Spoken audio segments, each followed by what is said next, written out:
France இந்த முறை புனித உம்ரா செய்வதற்காக வேண்டிட்டு மக்காவுக்கு போயிருந்த போது மக்காவுடைய ஹார்ட் பகுதியில ஒரு தமிழ்நாட்டுக்காரங்க ஒரு ஃபேமிலியோடைய ஓன் பில்டிங் இருக்கிறதும் அவங்க அதை வக்ஃப் பண்ணி கொடுத்திருக்கிறதும் அறிஞ்சு உண்மையிலே ஆச்சரியமா இருந்து அந்த தகவலை உங்கள்கிட்ட பகிர்றதுக்காக வேண்டி தான் இந்த வீடியோ முழுமையா பாருங்க. இந்த முறை நம்ம உம்ரா பயணம் போயிருந்த போது அஜியாதுங்கிற பகுதியில தான் ரூம் போட்டிருந்தோம்.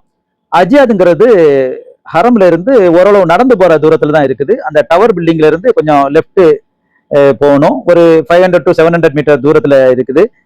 அப்ப அங்கதான் நம்ம நண்பர் ஒரு சொன்னாரு, அங்க ஒரு நல்ல ஹோட்டல் இருக்கு, நாங்க தங்கி இருக்கேன்னு சொல்லிட்டு ஒரு கான்டாக்ட் நம்பர் கொடுத்திருந்தாரு. அங்கதான் நாங்க ரூம் போட்டிருந்தோம். அப்ப அதுக்கு பக்கத்துல இருக்கிற ஒரு சூப்பர் மார்க்கெட்டுக்கு போகும்போது அந்த சூப்பர் மார்க்கெட் ஒரு மலையாளி இருந்தாரு. அவர் சொன்னாரு, அந்த சூப்பர் மார்க்கெட் இருக்கிற பில்டிங், சூப்பர் மார்க்கெட் சேர்ந்து ஒரு கேரளா ஹோட்டல் இருக்கு, இது இருக்கிற பில்டிங் ஒரு தமிழ்நாட்டுக்காரங்க ஃபேமிலியோட தான், அவங்க வக்ஃப் பண்ணி கொடுத்ததுன்னு சொல்லிட்டு சொன்னாரு. எனக்கு ரொம்ப ஆச்சரியமா இருந்து நான் அதில் மேலதிகமாட்டு தகவல்கள் விசாரிச்சேன். அப்பதான் அவர் சொன்னாரு, இது ஆற்காடு நவாப் ஃபேமிலிக்கு உள்ளது, அவங்க இதை வக்ஃப் பண்ணி கொடுத்துருக்குறாங்க.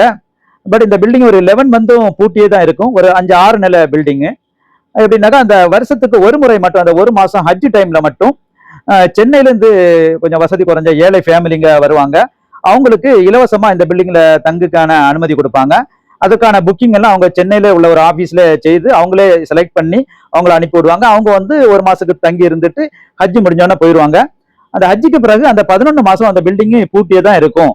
செக்யூரிட்டி போட்டிருக்காங்க, கிளீன் பண்ண ஆளு போட்டிருக்காங்க, பூட்டியே தான் இருக்கும். அது கீழே 2 ஒரு சூப்பர் மார்க்கெட் ஒரு ஹோட்டல் மட்டும் நடந்துட்டு இருக்குது. பில்டிங் ஒரு 11 மாசம் பூட்டியே தான் இருக்குன்னு சொல்லிட்டு சொன்னாரு. உண்மையிலே எனக்கு ஆச்சரியமா இருந்து, இந்த எக்ஸ்பென்சிவான இடத்துல ஒரு பில்டிங் ஒரு 11 மாசம் பூட்டி இருக்கிறது உண்மையிலே ஆச்சரியமா இருந்தது. அந்த பில்டிங்ல பார்க்கும்போது எழுதி இருக்குதா இல்ல, ஆற்காடு வக்ஃப் மெட்ராஸ் இந்தியான்னு சொல்லிட்டு எழுதியிருக்காங்க.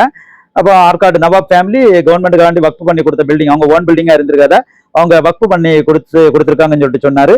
அப்ப நான் அந்த ஒரு ஆளுடைய தகவலோடு நான் அதை கன்ஃபார்ம் பண்ணாம நான் மேலதிக அதை உறுதிப்படுத்துறதுக்கு வந்துட்டு 1-2 பேர்ட்ட கூட விசாரிச்சேன்.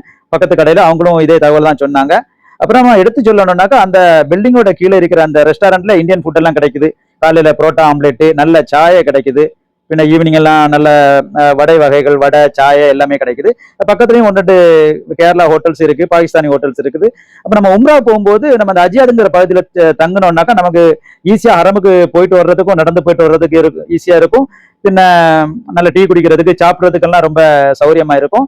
அப்ப இந்த அஜியாதுங்கிற பகுதியில நான் தங்கியிருந்த அந்த ஹோட்டல் மிராங்கிற அந்த ஹோட்டலுடைய மேனேஜரோட நம்பர் இதுல அட்டாச் பண்ணியிருக்கிறேன். அவர் ஒரு கேரளாவை சார்ந்தவர் தான், முகமது சாலின்னு சொல்லிட்டு. இப்ப நீங்களும் வந்து உம்ராக்கு வரும்போது இந்த அஜியாதுங்கிற பகுதியில் இருக்கிற இந்த ஹோட்டல் மிரால நீங்க தங்கி பயன்பெறலாம். தேங்க்யூ.